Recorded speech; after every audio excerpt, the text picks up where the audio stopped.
Hello বন্ধুরা, আসসালামু আলাইকুম। কেমন আছেন আপনারা সবাই? Welcome to my new YouTube channel the kitchen life of Fariha. আজকে আমি আপনাদের তৈরি করে দেখাবো এই রমাদানে সুস্বাদু ও মজাদার কলিজা ঠান্ডা করা ও স্বাস্থ্যসম্মত ইফতার স্পেশাল ফ্রুট ডেজার্ট রেসিপি। এটি তৈরির জন্য আমি এখানে কয়েকটি ফ্রুটস বা ফল নিয়ে নিয়েছি।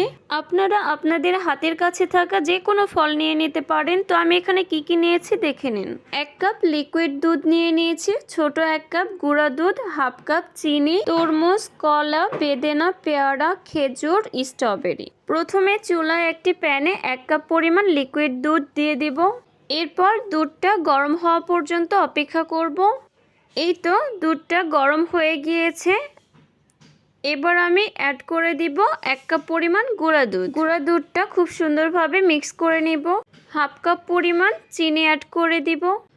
আপনাদের মনে হতে পারে লিকুইড দুধের সাথে আমি কেন গুঁড়া দুধ অ্যাড করলাম, কারণ গুঁড়া দুধটা লিকুইড দুধকে খুব দ্রুতই ঘন করতে সাহায্য করবে এবং অনেক সুন্দর একটি ফ্লেভার আসবে। 5-6 মিনিট রান্না করলেই দেখবেন দুধটা ঘন হয়ে গিয়েছে এবং এ পর্যায়ে আমি নামিয়ে নিলাম। এখন দুধটা ঠান্ডা হওয়ার জন্য রেখে দিলাম। এখন আমি ফলগুলো কেটে নিব। ফলগুলো খুব সুন্দরভাবে ছোট ছোট টুকরা করে কেটে নিতে হবে। রমাদান মাস পুরো মুসলমান জাতির জন্য একটি আল্লাহর পক্ষ থেকে রহমতের মাস, সিয়াম সাধনার মাস।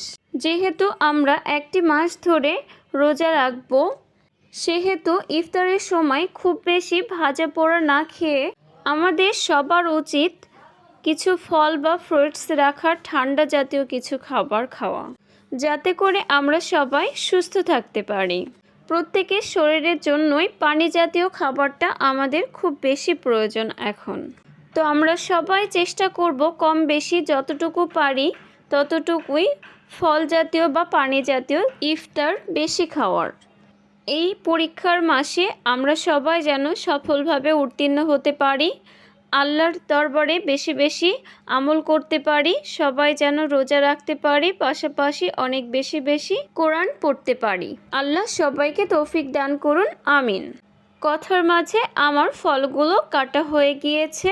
এখন আমি ফলগুলোকে ঘন দুধের বেটারের মধ্যে দিয়ে দিব। প্রথমে আমি পেয়ারাগুলো দিয়ে দিয়েছি, তারপর কলা দিয়ে দিলাম, এরপর স্ট্রবেরি কুচি দিয়ে দিলাম, উপরে কিছু বেদানা দিয়ে দিলাম। একটু দেখে নিন ঠিক দুধটা কতটা ঘন হয়েছে। দেখেই কিন্তু জিভে জল চলে আসবে সবার, এতটাই সুন্দর দেখতে আর খেতেও কিন্তু অসম্ভব সুস্বাদু। আপনারা একবার হলেও বাসায় ট্রাই করে দেখবেন কতটা সুন্দর লাগে খেতে। কিছুক্ষণ থেমে আমি তরমুজগুলো দিয়ে দিলাম ও দিয়ে দিব খেজুর। এখন আপনারা এটিকে এভাবেও খেতে পারেন, আবার চাইলে ফ্রিজে রেখেও খেতে পারবেন ঠান্ডা করে। আমি এটাকে ফ্রিজে রেখেই খাবো। ব্যাস রেডি হয়ে গেল মজাদার ও সুস্বাদু ইফতার স্পেশাল ফ্রুট ডেজার্ট রেসিপি। তো রেসিপিটি ভালো লাগলে একটি লাইক, কমেন্ট ও শেয়ার করে দিবেন এবং আমার চ্যানেলটি সাবস্ক্রাইব করে দিবেন। আজকের মতো এ পর্যন্তই। ভালো থাকবেন সবাই। আল্লাহ হাফেজ।